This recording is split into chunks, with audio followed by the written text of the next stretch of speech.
काय मला सांग, तू निबार झाली का आईंदी झाली? निबार झाली, बरोबर. दुसरी गोष्ट, तुला कुठल्या शेतातला अनुभव नाही ती सांग. सगळं माहिती, कुठल्यात फायदा आहे, कुठल्यात तोटा आहे, कुठल्यात त्रास आहे, कुठल्यात शेळ्या वळायचे, कुठल्यात कोंबड्या सांभाळायचे, कुठल्यात काय करायचे. आता तुला माहिती ही काम कराय नको, शेळ्यांचं काम कराय नको, हे अनुभव आला का नाही? बरं तिथं खाड आहे, मग खाड्यात पडल्यानंतर बाहेर निघायचं काम आपले ना, का खाड्यातच बसून राहायचं? हे अनुभव येतो, काम केल्याशिवाय कळत नाही. तो मला सगळ्यांना तुम्ही सगळेजण विचारता का लग्नाला किती वर्ष झाली, तर लग्नाला आता 22 वर्ष होऊन गेलेत आमच्या. तर तुम्ही काय काय काम करून इथपर्यंत आला तर सांगा कमेंट मध्ये. म्हणजे मी टंगळ मंगळ केली का टंगळ मंगळ कशात असते माझा नवरा सांगल. सगळ्यात आधी लग्न झाल्यावरती दुसऱ्या महिन्यात मी नाल्यावरती कामाला जात होती, गाडी खेळच्या लांबरात 5 किलोमीटर इथनं चालत जात होती. नवऱ्याला माहित नव्हतं. आणि मग ते गव्हाची कुठं मिळायचा, फुकट मिळायचा? नवऱ्याला माहित नव्हतं. कामाला जात होती कारण का घरात खाया नसायचं. मी या माडीशी जायचो, तू इकडे जायची.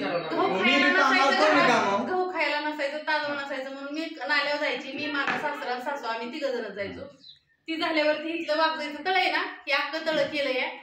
कामाला कुणी घेत नसायचं मला, कारण माझा फोटो दाखवली लग्नातला. हा माझा लग्नातला फोटो बघ, इतकी छान होती. घमेला उचलत नसायचं म्हणून मला तळ्यावर घेत नसायची. मला सांभाळून घेतलं पोपट नानाच्या बायकोनी, संगीता आत्यानी.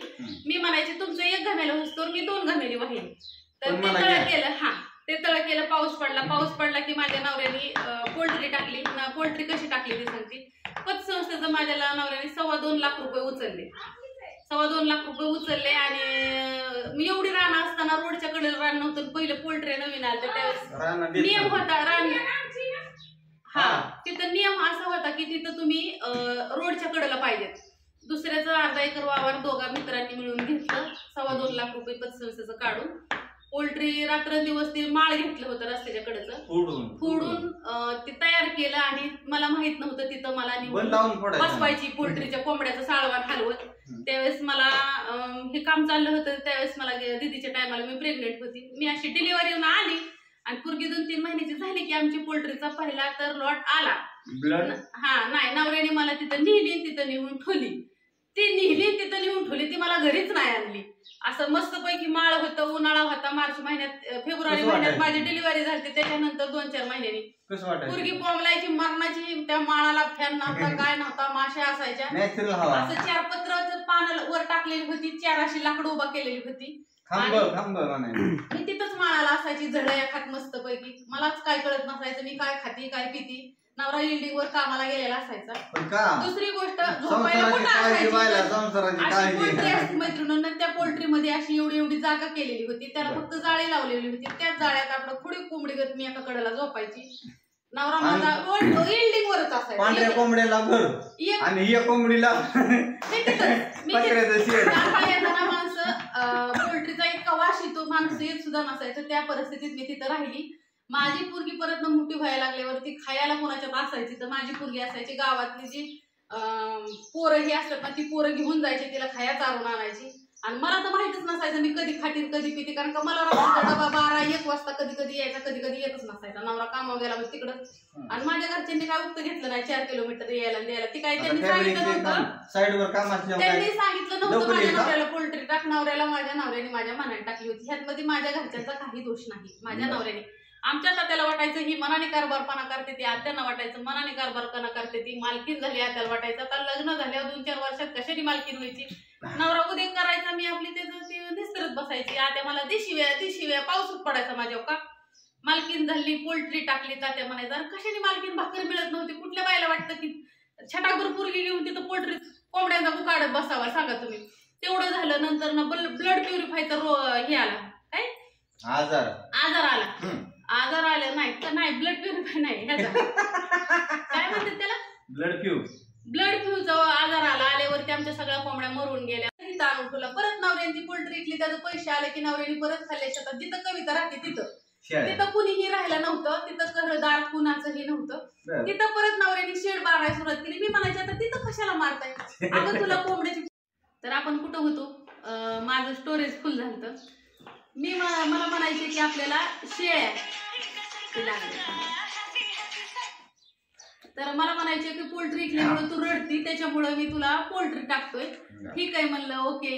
आणि पोल्ट्री टाकली, शेड बांधलं खाली शेतात, जिथं कुणी राहायला नव्हतं. अख्ख्या त्या लांबरामध्ये मी एकटीच राहिला होती, आता माणसं तिथं राहायला आली. तर अशा पद्धतीने दाजी गेले आणि मला दुसऱ्या 2-3 दिवसांनी मला फोन आला. कुठे गेलेत माहित नव्हते, त्यावेळेस फोनची सेवा वगैरे नव्हती. 2-3 दिवसांनी फोन आल्यावरती असा फोन आला की ये घास रानात जा खाली, आम्हाला गाया वगैरे हित होत्या त्याच्यामुळे रानात जावं लागायचं. खाली रानात जा, घासाचं वजन कापून सायकली खाली शेतात घेऊन ये 3-4 किलोमीटर. मग गेले बाया. मी म्हणलं कशाला, तर मला म्हणलं शेळ्या आणल्यात. म्हणलं मला सांगितलं नाही, तुला काय सांगायचंय? पहिली गोष्ट दाजींचा शब्द, तुला काय सांगायचंय, मी आणल्यात ना. बरं ठीक आहे. गेली, तुम्हाला सांगते, गेली खाली रानात गेली, घास बीस कापला, पोरगी घरीच होती, घास कापला, सायकली बांधला. आत्यान ती मेंढा बकऱ्याकडे गेलेली होती आणि त्यावेळेस काय गाड्या वगैरे नव्हत्या. सायकल घेतली आणि गेली घासाचं वजन घेऊन. जी घासाचं वजन घेऊन गेली तुम्हाला सांगते तिथंच राहिली. नवऱ्याने मला घरी येऊन दिलं नाही. मी म्हणलं मला घरी जायचं. शेरड बघितल्या मी भिली. इतकं मोठा खंडाळा कोण सांभाळायचं, तू सांभाळायची. मला म्हणलं मला राहायचं नाही. मी म्हणलं मला घरी जायचंय. मग मला दाजींनी अशी चपकावली धरून, तुम्हाला सांगते इथंच राहायचं. मला म्हणलं शेरडाकडे जायचं. मी आलोच गोदड्यान पोरगी घेऊन. नाही म्हणलं, भांडणं झाली दोघांची. शेवटी नाही, मी शेवटी त्यावेळेस वय लहान होतं, ऐकावं लागलं. मार खाल्ला दाजींचा आणि दाजी घरी आले. पोरगी आणि गोदड्या घेतल्या आणि एकंदरीत दाजींनी खाल्लशात गाठल्यावर मला तिथंच ठेवले. आमच्या आत्याला आणि तात्याला वाटलं मनाने कारभारपणा करते ती, नवरा तर सांगत नाही पण बायको बी सांगत नाही. बायको बेकार निघली, राजाची बायको. ठीक आहे, आता राजाची बायको नवऱ्याचं रट खायची, सासूच्या शिव्या बी खायची. तर मग सासूबाई आल्या माझ्या, दुसऱ्या दिवशी आल्या, दी शिव्या दिल्या. त्या म्हणलं साल धरावं लागेल लोकांचं. आता ह्यात मध्ये मला सांगा, नवरा न सांगता कार्यक्रम करायचा, ह्यात माझं काय चुकत होतं? त्यातनं मी तुम्हाला सांगते, राहिले आत्या बाई आल्या की शिव्या द्यायच्या, पाऊस पडायचा. माझ्या असं मी जवळजवळ 1-2 महिने शिव्या खात होती. त्याच्यानंतर असं झालं, एका संध्याकाळी असं वारं कावदान आलं, व्हायटल खालनं आली होती मी आणि तिथंच भांडी खाल्ली, रान वडा होता वड्यातनं. तर तिथंच माझी भांडी बिंडी सगळं दिलं, ह्यांनी सगळं जाऊन आणलं. असंच उपलाने राहत होती. 4 गोण्या बांधल्या होत्या कडनी मस्त आणि पोरगी बघत शिरड आणायची. 4 गोण्याचा बंगला म्हणायचा. तिथंच भांडी होती बापाने माझ्या लग्नातली दिलेली. एक दिवस असा आला, पोरगी 2 पायात व्हायटल आली होती इकडून, म्हणून पोरगी 2 पायाने मध्ये धरली होती आणि अशी भांडी धरून उभा राहिली होती. डोळं झाकलं होतं, व्हायटल आली त्या शेड मध्ये शिरली, सगळंच गेलं उडून, काहीच नाही राहिलं. लग्नातली भांडी वाढली गेलेली, अजून गावली नाही ती. इतके मोठं वादळ होतं ते. मसाल्याच्या डबा सापडलंच नाहीत. माझ्या बापूंनी दिलेला मसाल्याचा डबा लय छान होता, पण ते अजून नाही गावला. तसा परत मिळलं नाही मला. गलास, तांबे, वाट्या सगळं गेलं माझं फुलपात्रीने. कारण का तिथं रानात नेलती पुरीला दुधून ही पाजायला ह्याला. तर नाही सापडलं. मग सुसाना काय आवाऱ्यांची, ज्यांच्याकडून मी मसाला कुठून आणते त्यांची गुलाबाची बाग होती तिथं आमच्या शेजारी. सगळ्या शेळ्या आवाराच्या बागेत गेल्या. ती वारं कावदान डोळं बिळं उडस तर सुटून गेल्या. जी धुम टाकली शेरडांनी तर डायरेक्ट गुलाबाच्या बागेत.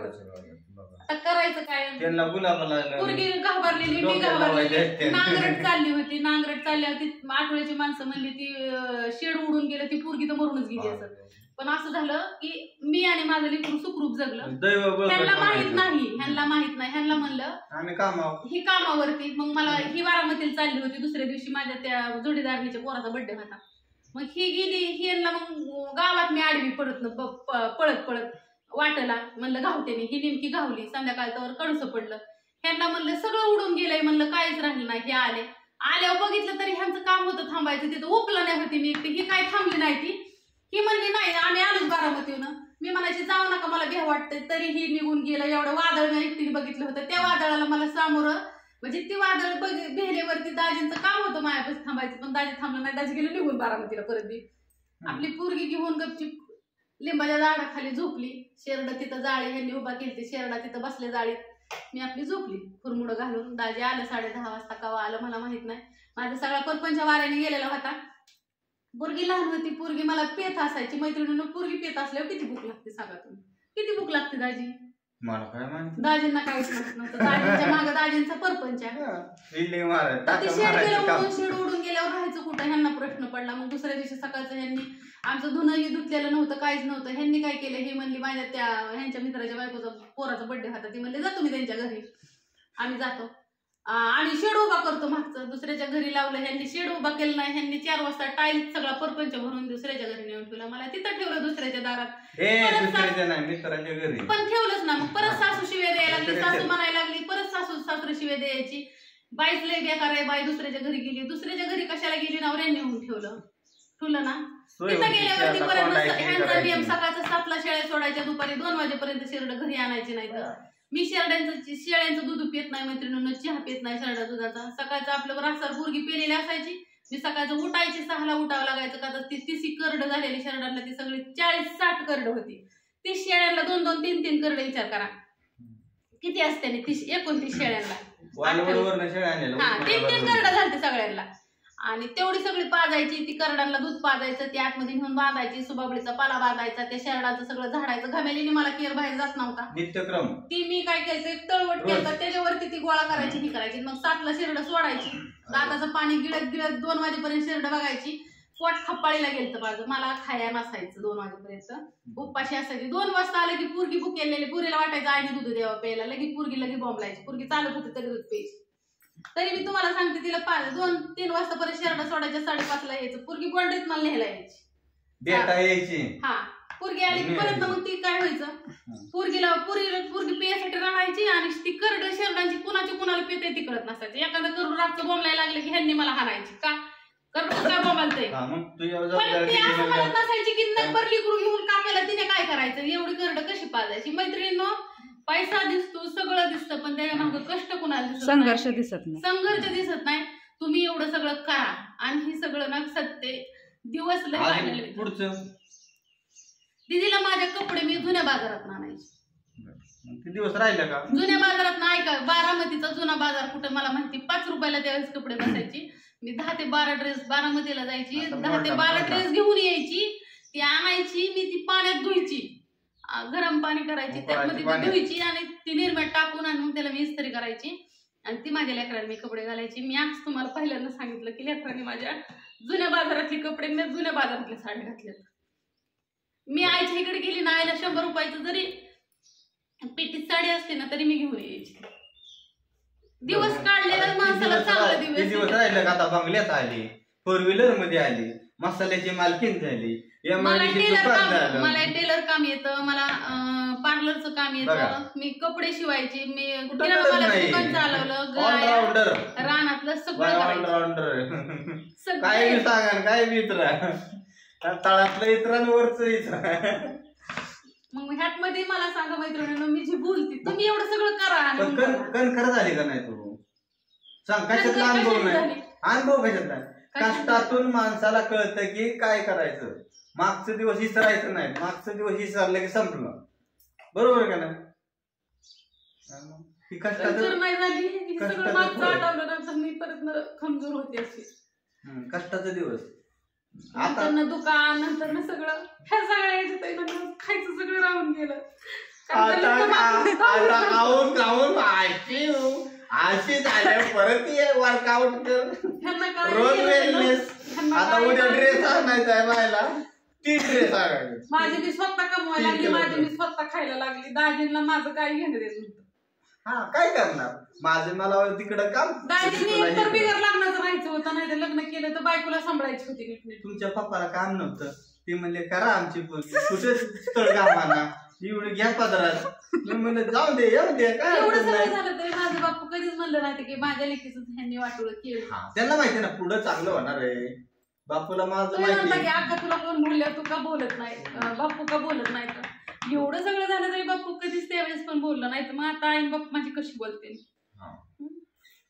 आणि राहिला माहेराला जायचा प्रश्न, तर फक्त माझी लेक मला काजळमध्ये झालेली, त्याच्यानंतर ना माझ्या माहेरात माझ्या दिदी झाल्याच्या नंतर ना माझ्या नवऱ्याने मला 3 रात्र मी कधी राहिली, फक्त गोटमच्या इलेक्शनच्या टायमाला फक्त 3 रात्र काढली होती. त्याच्या व्यतिरिक्त मी माझ्या माहेरात भावांच्या लग्नाला सुद्धा राहिलेली नाही. किती परपंचाची काळजी पाहिला सांगा.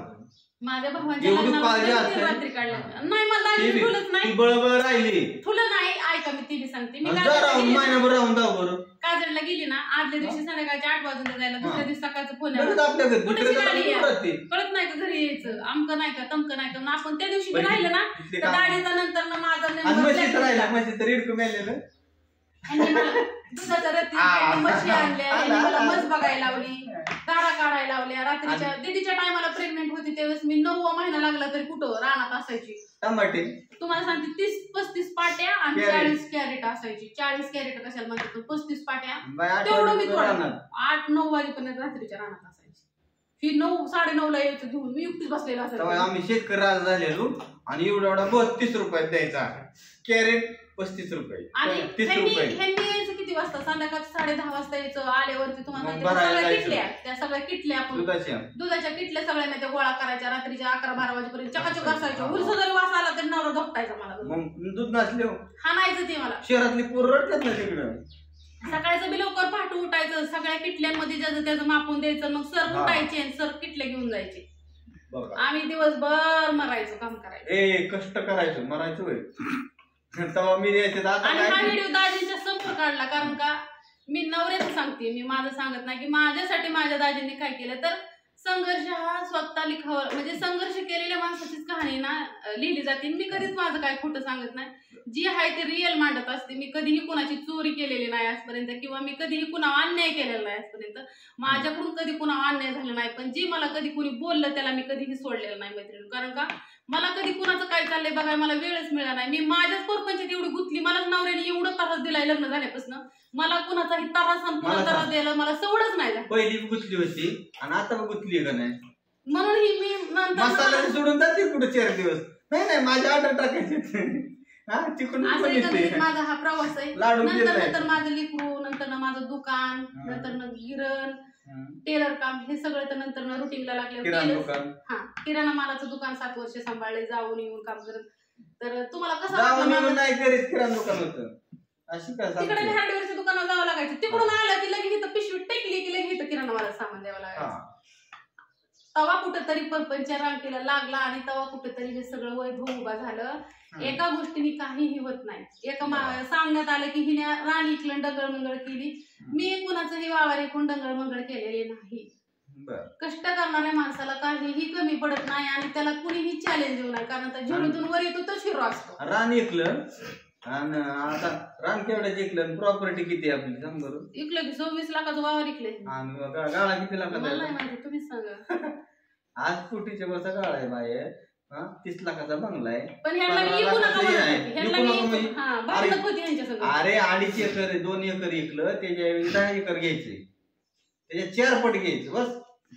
मग मी म्हणायचे की ऐकायचं नाही. लय भांडणं व्हायची आमच्या दोघांची, का मला माहित होतं आपलीच लोक रडून आया हसून सांगते ती.